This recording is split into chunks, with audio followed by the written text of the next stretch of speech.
이 시간 하나님께서 우리에게 주신 말씀 신약성경 마가복음 14장 32절에서 42절까지 말씀입니다. 마가복음 14장 32절에서 42절까지 저와 여러분이 한 절씩 교독하시고 마지막 42절 한 목소리로 봉독하겠습니다. 제가 먼저 32절 말씀 읽습니다.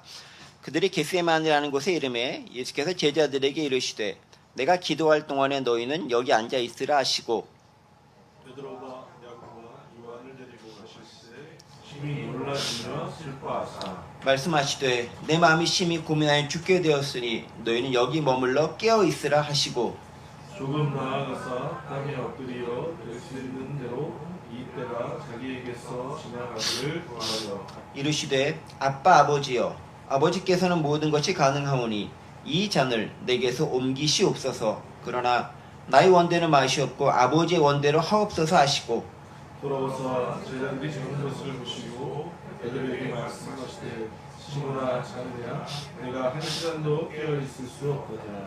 시험에 들지 않게 깨어 있어 기도하라. 마음에는 원이로되 육신이 약하도다 하시고 다시 나아가 동일한 말씀으로 기도하시고 다시 오사 보신즉 그들이 자니 이는 그들의 눈이 심히 피곤함이라. 그들이 예수께 무엇을 대답할 줄 알지 못하더라. 세 번째 오사 그에게 이르시되 이제는 자고 쉬라 그만 되었다 때가 왔도다 보라 인자가 죄인의 손에 팔리 있느니라. 함께 봉독합니다. 일어나라 함께 가자. 보라 나를 파는 자가 가까이 왔느니라. 예수님께서 겟세마네 동산에서 기도하시는 장면인데요. 또 이 모습을 보면서 우리의 모습과 더불어서 우리는 어떤 기도와 어떤 삶을 살고 있는지 함께 생각해보는 시간 되면 좋을 듯 싶습니다.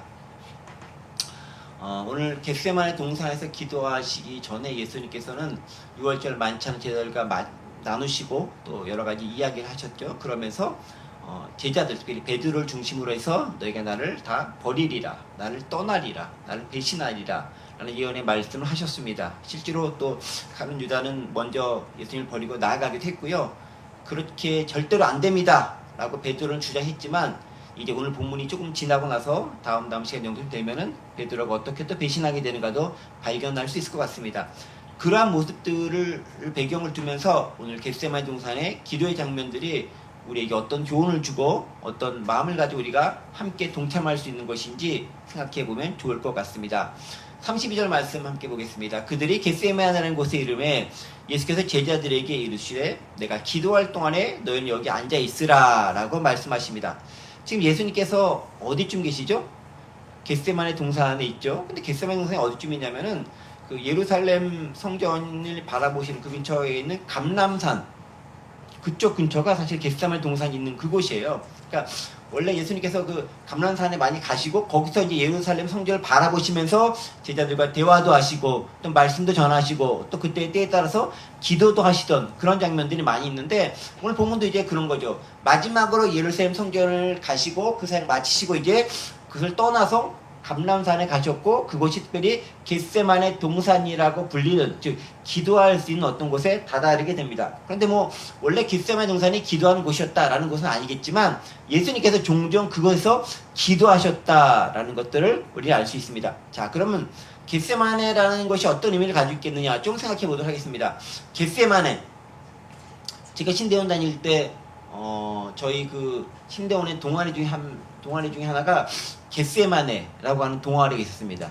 이 겟세마네 동아리가 열심히 기도 동아리거든요. 예수님께서 기도하셨던 것을 본받아서 기도 동아리를 만드는데 그 겟세마네 동아리 출신들이 기도 열심히 하신 분들이 많이 계셨어요. 저는 그때 거기 있진 않았는데 저희 종종 오셨던 양주혁 선교사님 같은 분들도 겟세마네에서 기도하셨던 이제 그런 동아리 출신이기도 합니다.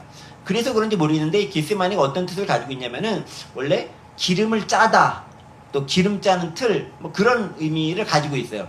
그러니까 겟세마네라는 그 이름의 명칭은 기름을 짜다, 기름 짜는 틀이다 그런 의미를 가지고 있는 거죠.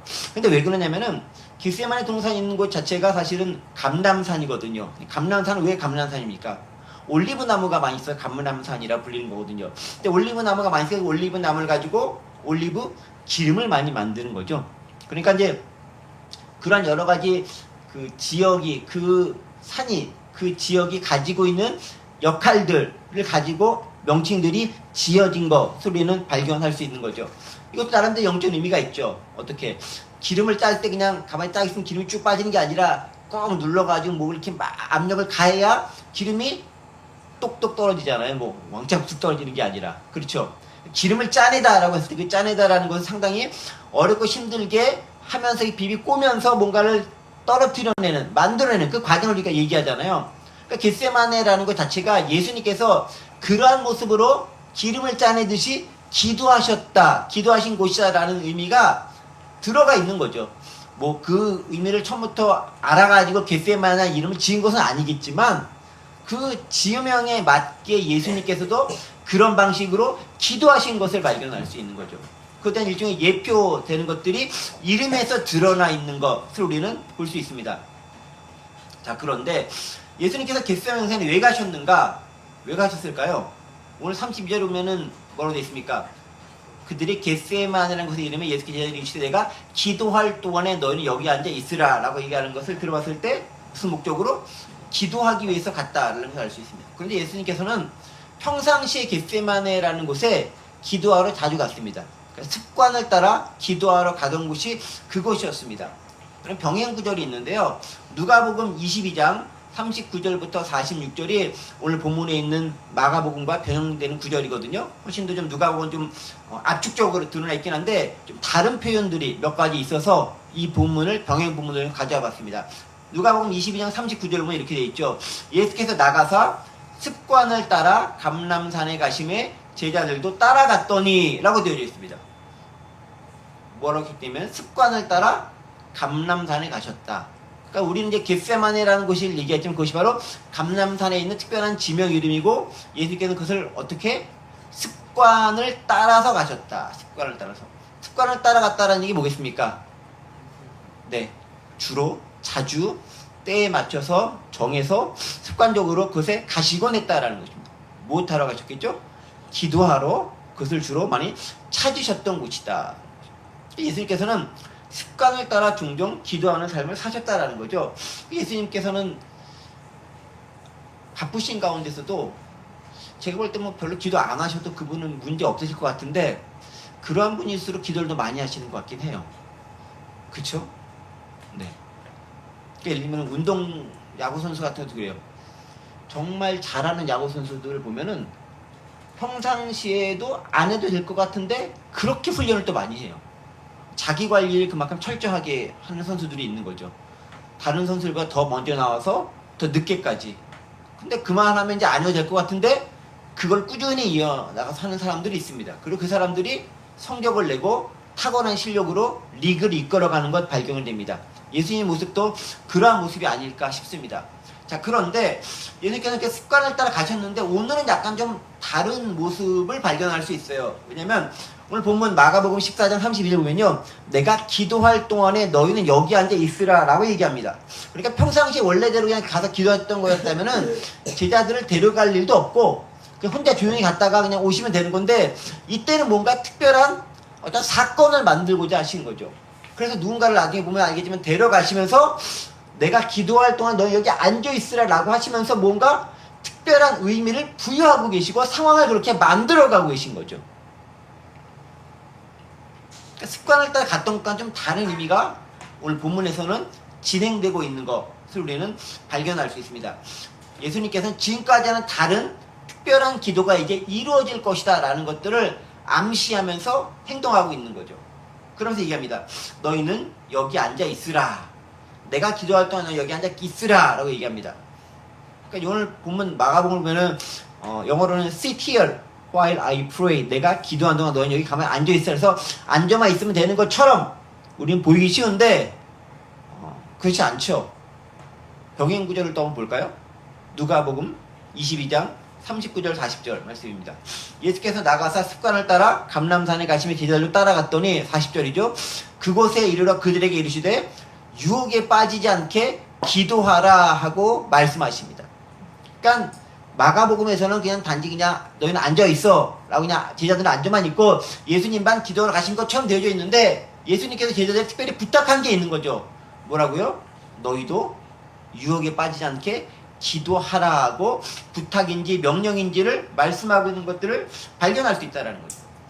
단지 앉아있으라고만 말씀하신 게 아니라 기도할 것을 예수님은 특별히 제자들에게 부탁하신 거예요.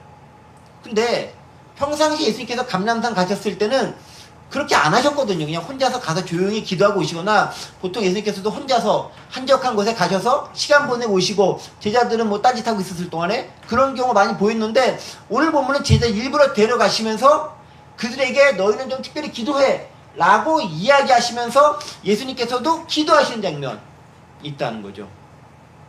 뭔가 특별한 게 있다는 겁니다. 그게 무엇인가를 우리 좀 살펴볼 필요가 있다라는 거죠. 자, 계속해서 33절, 34절 보겠습니다.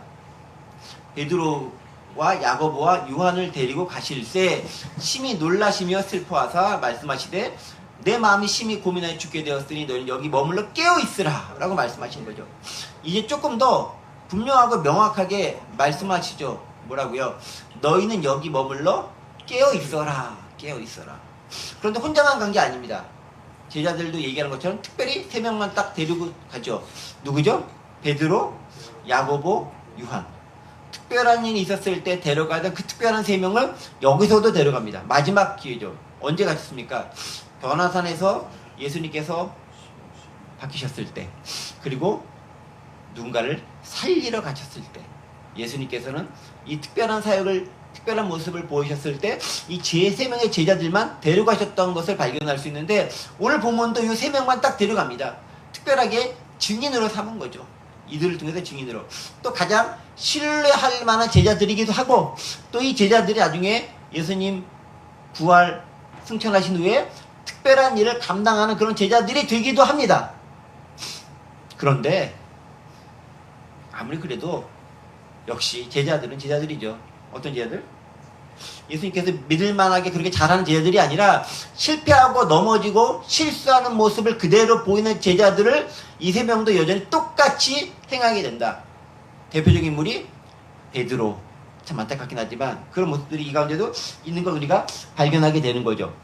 자, 그런데 예수님께서 가실 때 오늘 성경은 조금 재미있는 표현을 얘기하십니다. 심히 놀라시며 슬퍼했다. 재밌지 않습니까? 심히 놀라며 슬퍼했다. 보통 이런 표현을 많이 안 쓰시는데 예수님께서 기도하러 가시면서 놀라며 슬퍼했다라는 말씀입니다. 그런데 우리말로는 놀랐다라는 표현 때문에 조금 뭐 이상하게 생각될 여지가 있는데, 영어 성경을 보면 조금 다르게 표현되어 있어요. 영어 성경 볼까요? 놀라며 여기 있죠. 놀라며 슬퍼하사. 뭐라고 되어 있냐면 여기 deeply distressed and troubled라고 되어 있어요. 무슨 말인가요? 그냥 놀랐다라는 게 아니라 무척 마음이 억눌려져 있고 마음 상태가 심히 곤란하고 요동치는 그런 상황 가운데 있었다라는 거예요. 마음의 작용이 무척 어려운 상태 가운데 있었다라는 겁니다. 그러니까 한국어로는 놀랍다로 번역되어져 있으니까 조금 약간 이상하게 들릴 수 있겠지만, NIV 성경을 보면은 deeply distressed and troubled라는 단어를 쓰면서 그 마음 상태가 무척 힘들고 어려웠다라는 것을 표현해주고 있는 거죠. 보통 기도할 때 그러신 장면이 없잖아요. 근데 왜 그렇겠습니까? 우린 다 알겠지만 이제 뭐 죽음을 앞둔 장면이기 때문에 그랬죠. 근데 그 죽음이라는 것도 그냥 쉽게 죽으면 좋은데 가장 고통스럽고 잔인한 형벌인 십자가형이 당신 앞에 닥칠 것을 예감하고 있었기 때문에 예수님께서는 그 마음에 어려움과 고통과 고난이 있었던 거죠. 그리고 33절 얘기하죠. 내 마음이 심히 고민하여 죽게 되었다.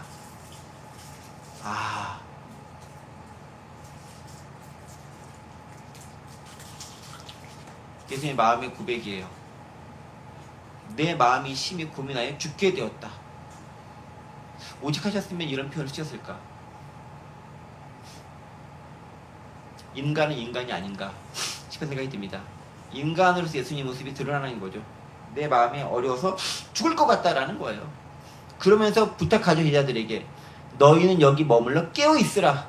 Stay here and keep watch. 깨어있으라. keep watch라는 것이 단지 뭐 이렇게 누구 오나 지켜봐라 그런 의미가 아니라 너희 자신을 지키면서 이것을 기도하고 있으라라는 그 표현 가운데 말씀하시는 거예요. 근데 만약 예수님께서 평상시였다면은 그런 부탁을 하지 않으셨겠죠. 혼자만 조용히 가서 기도하고 오셨겠죠. 근데 이제 너무나 큰 일, 본인이 인간인 예수의 몸을 입고 있는 동안에 감당하기 어려운 일이기 때문에 제자들에게도 그런 부탁을 하시는 거예요. 내 마음이 심히 힘들고 어려우니까 너희들도 옆에서 깨워서 나를 위해 좀 기도 좀 해다오. 예수님께서 언제 그런 부탁을 제자들 하신 일이 있었을까요? 없었을 거 아니에요. 제자들이 힘들어할 때 항상 같이 가서 그들을 도와주고 그들 위해 애써주고 기도하면서 축사하시면서 기적은 이루셨지만 너희가 나를 위해 좀 기도해다오 라고 부탁한 장면들은 여태까지는 거의 없었어요. 근데 지금 그만큼 인간 예수님이 힘드셨다.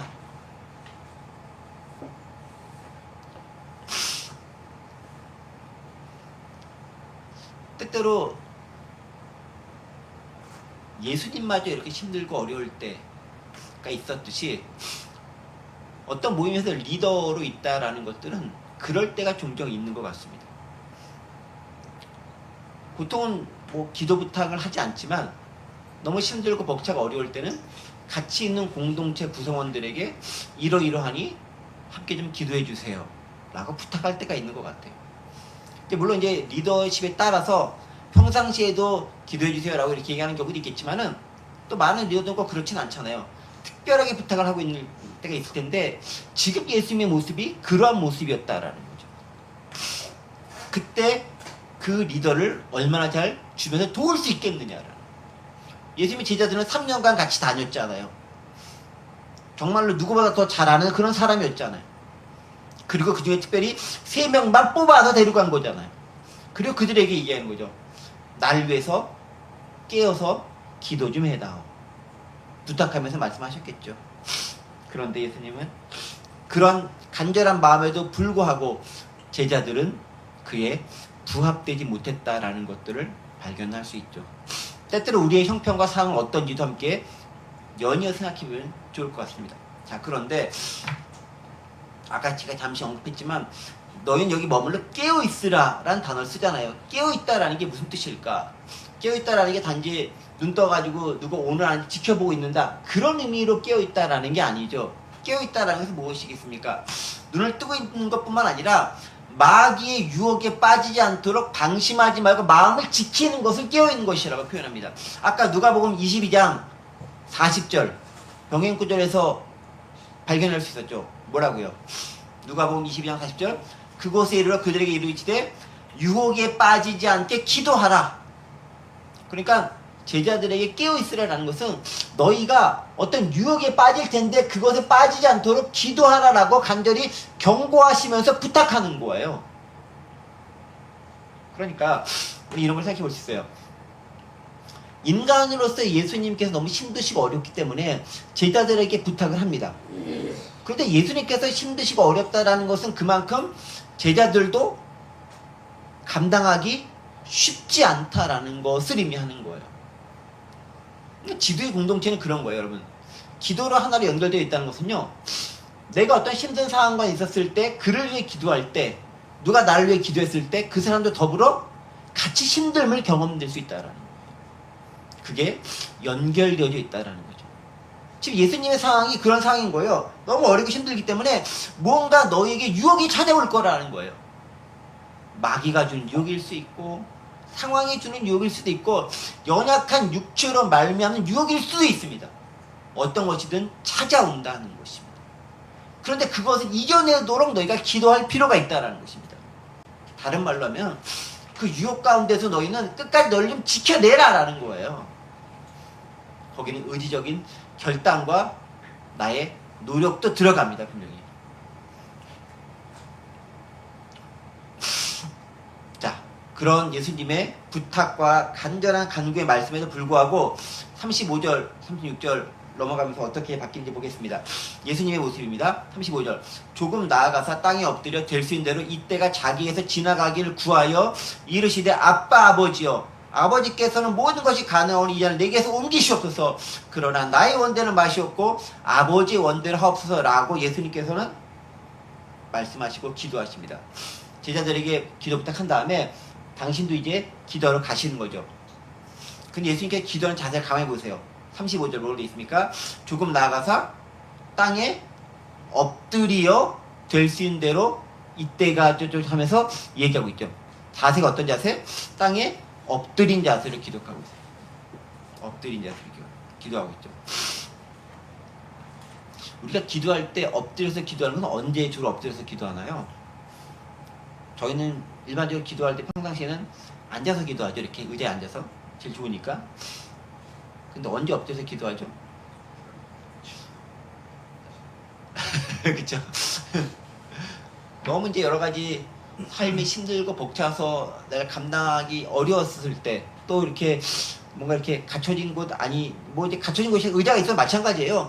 너무 힘들고 어릴 때는 그 의자에 앉아서도 제대로 있지 못하고 앉아서도 이렇게 막 숙이면서 머리가 땅에 닿을 만큼 떨어지는 자세로 기도할 때가 많아요. 너무 힘들고 어려운 거죠. 그런 저는 이 모습과 좀 대두되는 한 가지 모습을 또 발견할 수 있어요. 바리새인들은 어떻게 기도했을까요? 바리새인들. 그쵸? 여러분 누가복음 18장 11절 말씀입니다. 한번 볼까요? 누가복음 18장 11절 말씀 나오죠? 보겠습니다. 바리새인은 서서 따로 기도하여 이르되 하나님 나는 같지 않습니다 라고 기도하고 있죠. 바리새인의 기도는 뭡니까? 하늘을 올려 손 이렇게 올리고 기도하는 거죠. 나를 보세요. 예수님은 땅에 엎드러져서 기도하고 있는 거죠. 단지 겸손과 낮아짐의 기도일 뿐만 아니라 그만큼 처절한 자신의 간절함이 그 안에 담겨져 있는 기도다라는 거예요. 여러분들 혹시 그렇게 기도해 보신 적이 있으십니까? 혹시 기도할 때 창자가 끊어지는 그런 기도를 좀 해보신 적이 있으신가요? 창자가 끊어지는 그걸 제가 아직 경험 못 해봤기 때문에 그 맛이 어떤지 모르겠지만 짜내는 기도, 겟세마네가 짜낸다, 기름 짜다라고 했잖아요. 그렇게 이렇게 속에서 막 끓으면서 올라오는 그런 기도의 모습이 지금 예수님의 기도가 아니었던가 싶습니다. 그러면서 인간적인 고백을 하죠. 이때가 자기에게서 지나가기를 구했다라는 거예요. 너무 인간적인 예수님의 모습. 근데 또 그게 솔직한 모습 아닐까요? 저는 우리도 기도할 때 그런 모습이 필요해요. 하나님 뜻대로 된다는 건 맞는데 처음부터 그렇게 고백할 수 있는 믿음과 분량이 되면 좋은데 많은 부분 그렇지 못하잖아요. 그럼 어떻게 하느냐? 그냥 나의 연약한 모습을 그대로 다 토해내는 기도가 필요한 거예요. 그러니까 우리는 처음 배울 때 무조건 감사합니다, 감사합니다 라고 이렇게 해야 된다라고 배울 수도 있고 또 그렇게 많이 배우기도 했지만 맞아요. 틀린 거 아닌데 근데 정말 내가 너무 힘들고 어려울 때는 감사하다는 말이 입에서 안 나와요. 그리고 아무런 말도 안 나올 때가 있는 거죠. 그러니까 뭔가를 막 내 속에 있는 걸 말해내는 게 아니라 그냥 가만히 앉아있고 엎어져 있고 그냥 울기만 하는 거죠. 지금 예수님의 모습이 그겁니다. 예수님이 자기 사명 모르겠어요? 인간 구하러 왔고 당신께서 죽으셔야 되고 그러니까 알고 오신 거잖아요. 그럼에도 불구하고 마지막에 내게서 지나가기를 구하기를 기도를 하고 있습니다. 지극히 솔직한 기도죠. 저는 그래서 여러분들에게 기도하라고 했을 때 하나님 뜻대로 구해야 된다고 무척 강조해서 제가 얘기하는 사람이잖아요. 그러면서도 이런 말씀도 항상 덧붙입니다. 앞부분에는 여러분의 바람을 솔직히 다 좀 얘기하세요. 그리고 그럼에도 불구하고 하나님 뜻대로 이루어질 원합니다 라고 고백하시면서 순종하고자 하는 자세를 그 안에 굽혀서 넣으세요. 그게 진짜 인간적인 기도의 모습이다라는 거죠. 처음부터 너무 바리새인들처럼 이렇게 나는 거룩합니다 이렇게 기도하지 마시고 솔직한 심정 다 털어놓는 거예요. 또 기도하다 보면은 또 나를 속상하게 하는 어떤 사람도 있잖아요. 기도에 욕할 수도 있어요. 뭐 이 XX야 하면서 욕할 수 있어요. 이게 이제 방송에 나가서 들으면 뭐라 할지 모르겠지만 그렇게 솔직하게 표현하는 거예요. 그리고 마지막에 수습만 잘하면 돼. 그러나 내 뜻대로 마시고 아버지 뜻대로 이루어지기 원합니다. 핵심은 여기 있는 거죠. 근데 그게 인간적이지만 예수님도 그렇게 기도하셨다라는 거예요. 그러니까 우리가 일개 인간의 주제에 너무 완벽하게 너무 고상하게 그렇게 기도할 필요 없어요. 물론 이제 대표 기도는 약간 달라요. 앞에 나왔으니까. 그러나 우리가 개인적으로 기도할 때는 그냥 솔직하게 털어놓는 것만큼 좋은 게 없다라는 거예요. 또 그걸 원하시는 거고 그 가운데 은혜를 주시는 겁니다. 이 잔을 내게서 옮기시옵소서. 그러나 나의 원대로 마시옵고 아버지의 원대로 하옵소서. 하나님의 뜻을 따르려는 모습, 자신의 뜻과 본능을 꺾고 하나님께 순종하려는 자세가 기도의 마무리가 되어줘야 된다라는 거예요. 그게 핵심이다라고 생각하는 거죠. 그 예수님도요, 이런 것을 아셨는지 모르겠지만 그 전에 여러 차례 이렇게 말씀하신 게 있어요. 마태복음 16장 24절이면은 제자들에게 제자가 된다는 건 이런 거야 라고 말씀하셨는데 뭐라고 얘기하시냐면은 누구든지 나를 따르려거든 자기를 부인하고 자기 십자가를 지고 나를 따를 것이니라. 뭡니까? 자기를 부인하는 것, 그게 마지막 순간이 되어야 되는 거죠. 근데 처음부터 부인하는 것 잘하면 좋은데 쉽지 않은 것 같아요. 발버둥 칠 수 있는 게 인간적인 모습인데 우리 주님 그것 아신다라는 거죠. 자, 그렇게 기도하는 모습에 대해서 누가복음에는 조금 더 리얼한 표정을 하나 쓰고 있습니다. 누가복음 22장 41절부터 44절에 있는 말씀인데요. 어떻게 기도하는가를 조금 더 누가복음은 다르게 표현하고 있습니다. 볼까요? 그들을 떠나 돌 던질 만큼 가서 무릎을 꿇고 기도하여, 무릎 꿇고 머리 땅에 대게 기도했다는 걸 합치면은 이르시되 아버지여, 만약 아버지의 뜻이 이 잔을 내게서 옮기시옵소서. 그러나 내 원대로 마시옵고 아버지의 원대로 원하나이다 하시니. 44절 보세요. 예수께서 힘쓰고 애써 더 간절히 기도하시니 땀이 땅에 떨어지는 핏방울과 같이 되더라 라고 표현하고 있죠. 마가복음과 마태복음은 없는데 누가복음에는 좀 특별한 표현이 되어 있어요. 땀방울이 핏방울이 될 만큼 그런 만큼 간절하게 기도했다는 거죠.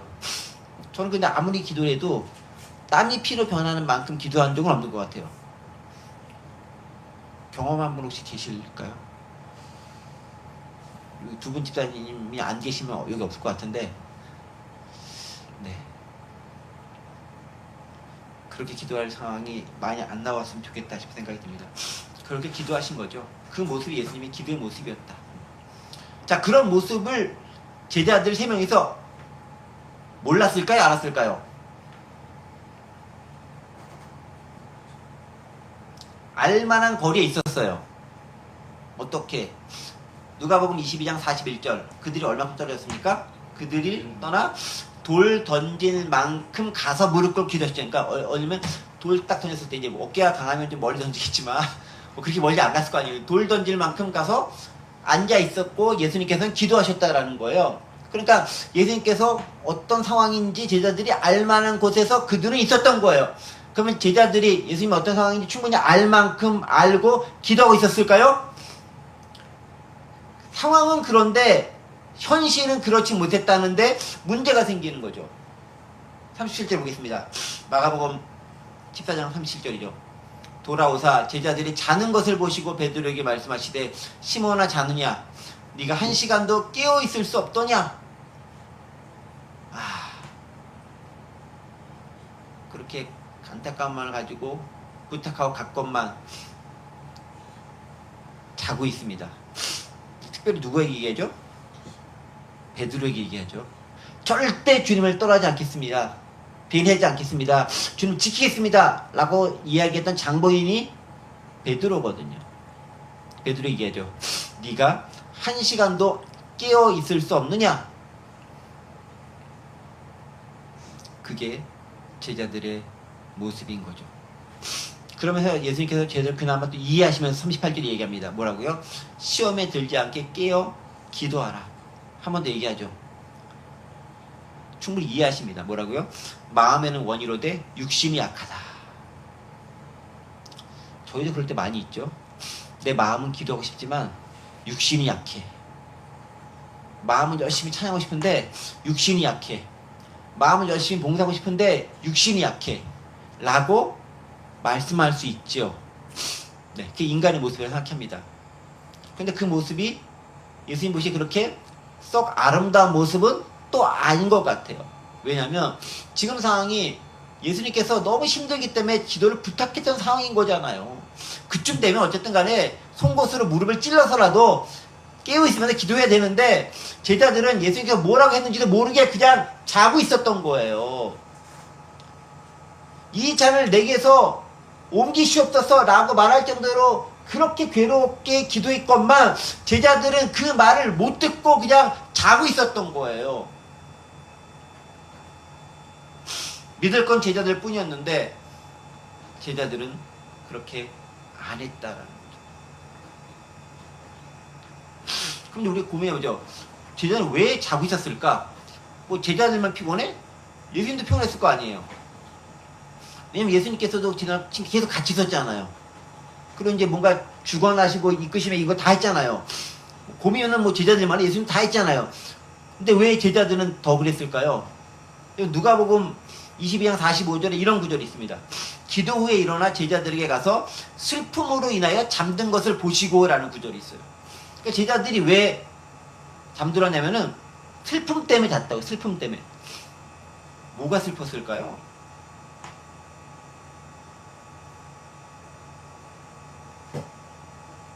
제자들이 슬픈 게 있었을까요? 전 잘 모르겠습니다. 그런데 아마 추측건데 예수님께서 난 곧 죽을 거야. 또 너희들도 배신할 거야. 그런 여러 가지 것들로 인해서 마음이 막 그들도 편하진 않았겠죠. 그래서 그게 무슨 뜻이야? 무슨 뜻일까? 무슨 막 하면서 마음이 막 고민 가운데 있었는데 육신은 못 버티는 거예요. 그러면서 그 생각 가운데 생각하고 있다가 그들도 잠이 들어버린 거죠. 에이라고 모르겠다 자자라고 잔 게 아니라 그들도 나름 고민하고 애쓰고 발버둥 치다가 골아 떨어진 거예요. fall asleep 하게 된 거죠. 몸의 피곤함을 이기지 못해서 잠이 든 겁니다. 저는 그래서 이런 생각합니다. 제가 참 이런 거에서 반성을 많이 하는데 육신이 강건해야 기도도 할 수 있어요. 아픈 사람 기도 잘 못해요. 물론 하나님께서 아픈 사람의 잘 못하는 기도를 안 들으시는 건 아니야. 그런데 급박한 순간에 예수님께서 제발 나를 위해 좀 도와달라라고 기도 부탁했었을 때 그 기도를 할 만큼의 체력도 있어야 된다라는 거예요. 육신이 연약하면 못하는 거예요. 그래서 저희가 신대원 다닐 때 항상 그런 얘기 있었는데 영역, 지력, 체력 이 셋 중에 가장 중요한 것이 뭡니까? 라고 나이가 어렸을 때일수록 영역이 제일 중요하지 라고 항상 얘기하지만 조금 시간이 지나가면서 그 모든 것을 가능한 건 역시 체력밖에 없다 라는 고백을 할 수밖에 없는 것 같아요. 여러분들도 그러시죠? 일단 체력이 돼야 책도 보고 기도도 하고 찬양도 하고 사역도 할 수 있어요. 그거 없으면 일단 피곤하고 그냥 골아 떨어지거나 몸져 누울 수밖에 없는 거라는 거죠. 그래서 체력을 강건하게 기르는 것도 올바른 신앙생활을 위해 무척 필요한 거다라는 결론에 도달하면서 저는 자기 반성을 많이 하게 되는 거죠. 저희 연약한 모습들을 많이 보면서 한국 교회에 대한 모습을 여기서 약간 저희가 좀 오버를 시켜봤습니다. 깨어 기도하라는 주님의 부르심에 기도하지 못한 한국 교회의 모습, 영적으로 잠들어 있는 모습, 다른 말로 체력적으로 연약한 모습은 아닌가 싶어요. 체력적으로 연약한 것이 뭐 올림픽 나가지 못할 정도의 약한 체력 그런 것이 아니라 하나님의 일을 감당할 만한 그런 신앙으로 연단된 체력을 얼마나 그들이 가지고 있느냐, 그들이 얼마나 훈련했느냐, 다른 말로 하면 하느님 앞에 올바로 설 수 있을 만큼 경건의 훈련이 얼마나 되어져 있느냐, 그 측면에서 체력이 그들에게 뒷받침되어져 있는가를 한번 고민해 볼 필요가 있다는 거죠. 근데 그게 되어져 있지 않으니까 조금 어려움이 오니까 그냥 엎어지고 넘어지고 좌절해버리고 떠나가 버리는 거죠. 여러분 얼마 전에 그 설문조사 한 게 나왔는데요. 종교인의 비율 자체가 얼만큼 되는가라고 조사를 해봤더니 반이 안 되는 것이 아니라 한 30몇 %밖에 안 돼요. 종교인의 비율, 기독교인의 비율이 아니라 종교인의 비율 자체가. 그러니까 60몇 %는 그냥 무신론자인 거예요. 30몇 %를 가지고 기독교, 불교, 또 뭐 천주교, 다른 여러 종교들이 싹 다 나눠 먹고 있는 거예요. 그 중에서도 가장 많은 비율로 신앙생활, 즉 종교를 가지고 있다는 사람들은 60대. 나이가 어릴수록 급격히 줄어들어서 10대부터 그 이하는 10%도 되지 않아요. 기독교가 아니라 종교를 가지고 있는 사람들이. 그게 오늘 우리의 현실이 아닌가 싶습니다. 그때 우리는 깨어 기도해 있어야 되는데 잠들어 있는 모습이다라는 거죠. 근데 그 잠들어 있다는 것을 또 다르게 이렇게 표현하고 있습니다. 그 39절 40절 보시면 재밌는 표현이 나와요. 다시 나아가 동일한 말씀으로 기도하시고 다시 오사 보신즉 그들이 잔이 이는 그들의 눈이 심히 피곤함이니라. 뭐가 피곤하다고요? 눈이 피곤하다. 눈이 피곤하다는 말이 영어 성경을 보면 재밌게 표현했죠. Because their eyes were heavy. 그들의 눈이 무척 무거웠다. 너무 졸릴 때 우리 눈꺼풀이 세상 모든 것보다 무겁잖아요. 그걸 얘기하고 있는 거죠. 그 모습을 보시면서 예수님이 말씀하시니까 뭐라고 대답해야 될지 알지 못했다. 무척 민망하고 부끄러웠다. 라고 40절에 이야기하고 있는 거예요. 눈이 건강하지 못하면 판단력을 상실하는 거죠. 제대로 못 보니까. 그게 우리의 모습일 수 있다. 근데 여러분 보세요. 예수님은 지금 한 번만 기도로 가신 게 아니에요. 3번 기도하고 가시면서 제자들에게 찾아오셔서 그때마다 얘기하시는 거예요. 근데 그때마다 제자들은 다 자고 있었습니다.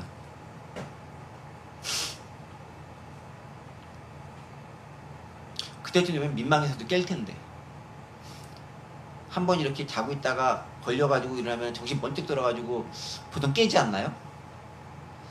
아니에요? 계속 자요? 그렇구나. 네, 그런 것 같습니다.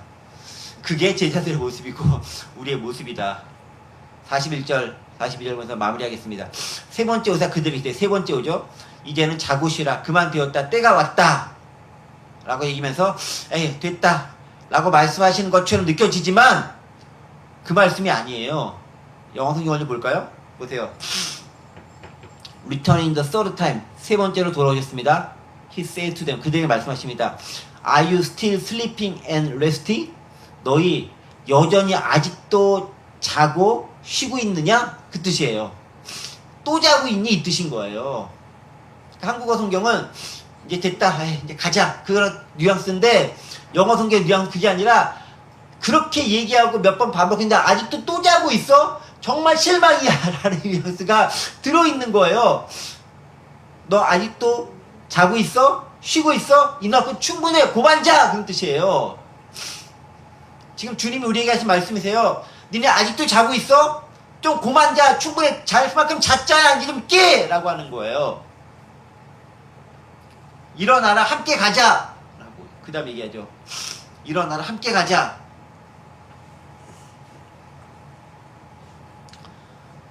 자려고 하는 욕심이 우리를 침범하는 순간 우리는 그 안에서 허우적거릴 수밖에 없습니다. 지금 우리의 모습, 한국교회의 모습이 그런 모습이 아닐까 싶습니다.